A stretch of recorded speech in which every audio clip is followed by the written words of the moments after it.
I was originally supposed to die, and I lived.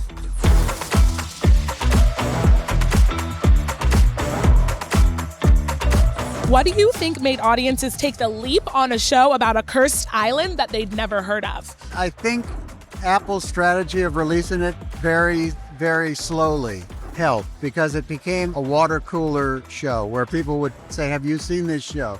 And so very slowly the momentum built because the scripts are fantastic, perfectly cast, and just the fact that you hadn't seen kind of a Twilight Zone-ish show like that in a while. You can mock me all you like. The island's cursed. I think maybe horror people who are like, no, it was like comedy, okay. And so they took a leap and have come on board with us. And it's just so unpredictable in any way. That's one of the things I keep hearing from people. It's like, no. Old boyfriend? Yes. But he got bit by an animal and became that animal. Each episode is very original, but it also has those horror tropes that kind of people are used to or like appreciate seeing. And I think that they twisted it in a way where it's both of them. And I think that people can connect to that a lot. I mean, here's this small island. We're making this show, not sort of sure if anybody's gonna take the ride with us and take the journey, and we turn around and people are having a blast with it.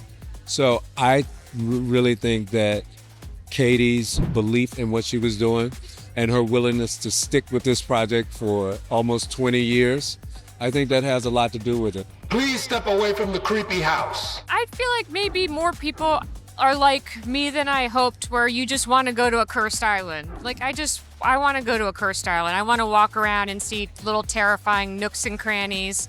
And then I also think wonderful casts like this. This tall glass of water. Is that the phrase? Yeah. We don't need it, but it is a phrase. Yeah, it was unnecessary.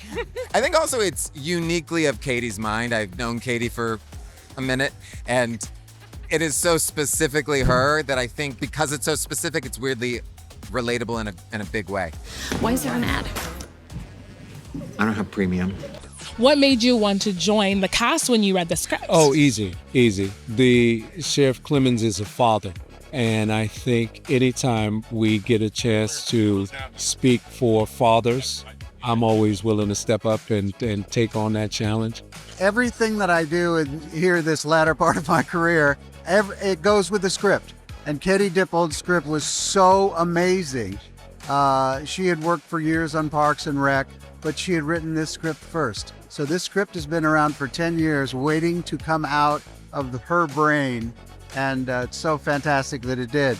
Hero and Katie, I think that was a big part of it. I think I actually knew about the project before Matthew was cast, months and months and months before, and I was like, I want to do this. I really, really want to do this. Why do we never leave this island? Can you tell us a little bit about your creation process of bringing this to Apple? Yes. So this had started as a spec for Parks and Rec like 18 years ago. So I was only 4 years old.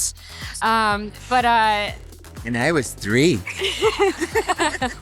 So it got me that job, but I kept working on it on the side. And then I changed it a great deal and kind of fleshed out the world. And then I sent it to Hero to ask if he would direct. And then we brought it to Apple, and then they bonded in a room, which is just nothing I've ever experienced before and probably never will again. But I was very happy. I honestly don't understand why this place isn't Martha's Vineyard. Without spoiling, is there a reveal from the season that completely recontextualized the character for you? I was originally supposed to die, and I lived. The girl lived, thanks to knowing the writer. He had to act his heart out to save his own life and stay on the show. Exactly. I think that recontextualizes Dale for me, that he was supposed to just be some guy who died. Yeah.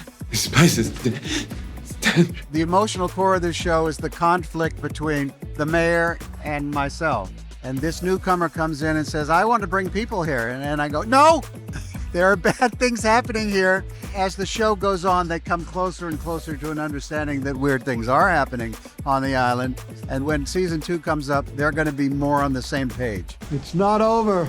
I remember reading episode 7 and saying Hamish's character, Richard Warren, and I was like, I don't know how they're going to play this character. Like, I wonder how it's gonna happen. And he did it. And I remember going through the table read, watching him, and it totally changed the chemistry of that episode and the rest of the show. His voice, he was riffing during the table read, which like never happens. And we were dying laughing.